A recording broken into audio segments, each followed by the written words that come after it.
Assalamualaikum warahmatullahi ta'ala wabarakatuh. Bismillahirrohmanirrohim. Wahai para pecinta ilmu yang dimuliakan Allah.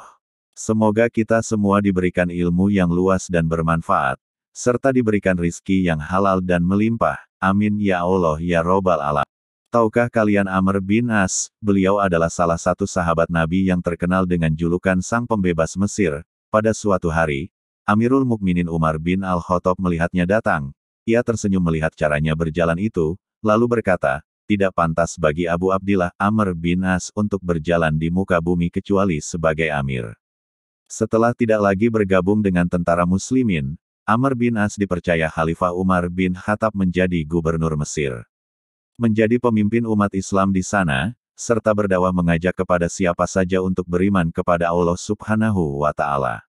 Amr bin As menempati istana megah, lengkap dengan berbagai kenikmatan dan jaminan keamanan pada setiap waktu. Namun kemegahan istananya itu bertolak belakang dengan gubuk kecil, jelek dan reyot yang berada tidak jauh dari depan istananya. Gubuk itu adalah milik orang Yahudi miskin.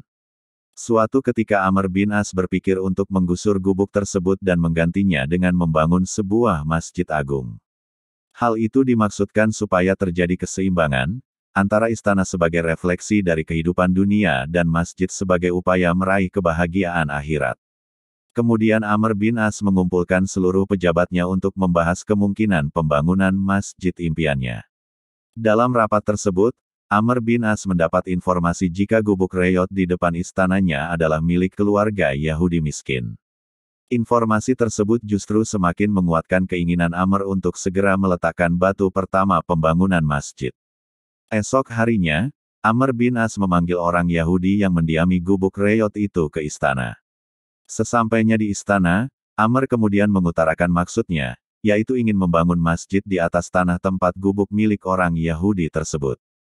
Sebagai imbalannya, Amr bin As bersedia membeli tanah dengan harga yang telah disepakati. Mendengar rencana itu, orang Yahudi tidak menyanggupi permintaan sang gubernur. Dengan lantang dia menolak untuk menyerahkan tanahnya walau dibayar berpuluh kali lipat.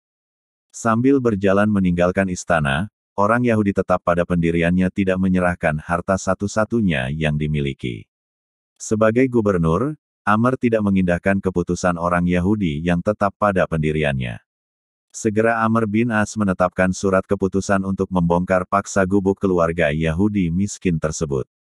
Amr beralasan pembongkaran dilakukan untuk mewujudkan sebuah kemaslahatan yang lebih besar kepada kaum muslimin Mesir. Orang Yahudi yang sedang tidur santai di gubuknya itu kaget, begitu melihat dari kejauhan, sejumlah tentara kerajaan berjalan menuju ke arahnya.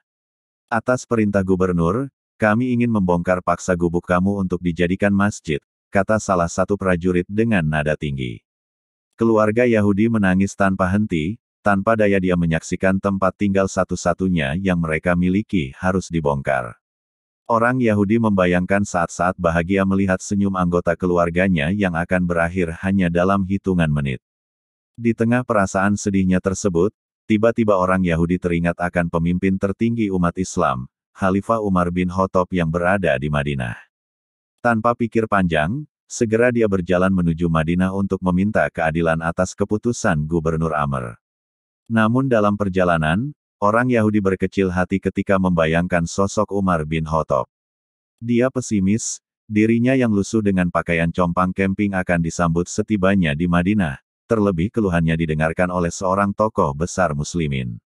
Dengan perasaan gundah, orang Yahudi tetap berjalan ke Madinah, untuk menjajal keberuntungan nasibnya. Sesampainya di Madinah, semua yang dia takutkan tidak terjadi, malah sebaliknya, dengan ramah Khalifah Umar menyambut orang Yahudi layaknya tamu kenegaraan.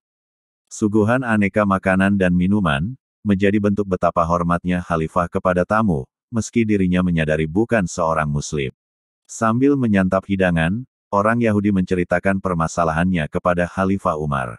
Di akhir pembicaraan, Umar meminta orang Yahudi untuk mengambil sepotong tulang busuk yang berada di tempat sampah tidak jauh dari tempat dia duduk. Dengan keraguan, orang Yahudi menuruti permintaan Umar. Di tulang busuk itu, Umar kemudian mencabut pedang dari selongsongnya dan menggoreskan garis lurus pada tulang busuk. Bawalah tulang busuk ini baik-baik ke Mesir dan berikan kepada gubernurmu, Amr bin As, kata Umar sambil menyodorkan tulang busuk tersebut kepada orang Yahudi. Dengan perasaan bingung, orang Yahudi hanya menuruti permintaan Umar kemudian kembali ke Mesir. Setibanya di Mesir, segera dia menyerahkan tulang busuk itu ke gubernur Amr.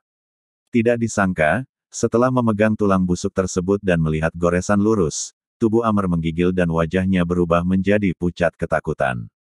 Segera Amr bin As memerintahkan anak buahnya untuk menghentikan dan merobohkan masjid yang masih dalam tahap pembangunan. Begitu herannya orang Yahudi, sebelum masjid dirobohkan, segera dia bertanya kepada Amr untuk menjelaskan maksud dari tulang busuk tersebut. Tulang itu berisi ancaman khalifah, yakni Amr bin As, ingatlah kamu, siapapun kamu dan setinggi apapun jabatanmu, suatu saat nanti kamu menjadi tulang yang busuk. Karena itu bertindak adillah kamu seperti huruf alif yang tegak lurus, adil di atas dan adil di bawah. Sebab jika tidak, ku tebas batang lehermu, kata Amr bin As. Segera orang Yahudi tersebut tertunduk haru, ia kagum akan sikap kepemimpinan Khalifah Umar dan keadilannya yang tidak pandang bulu. Dengan perasaan ikhlas, orang Yahudi tersebut menginfakkan tanahnya untuk dibangun masjid. Tidak lama kemudian, dia beriman dengan menyatakan diri memeluk Islam, alhamdulillah. Maha suci Allah dengan segala keagungannya. Mudah-mudahan kita dapat meneladani akhlak para sahabat Rasulullah Shallallahu Alaihi Wasallam. Wassalamualaikum warahmatullahi ta'ala wabarakatuh.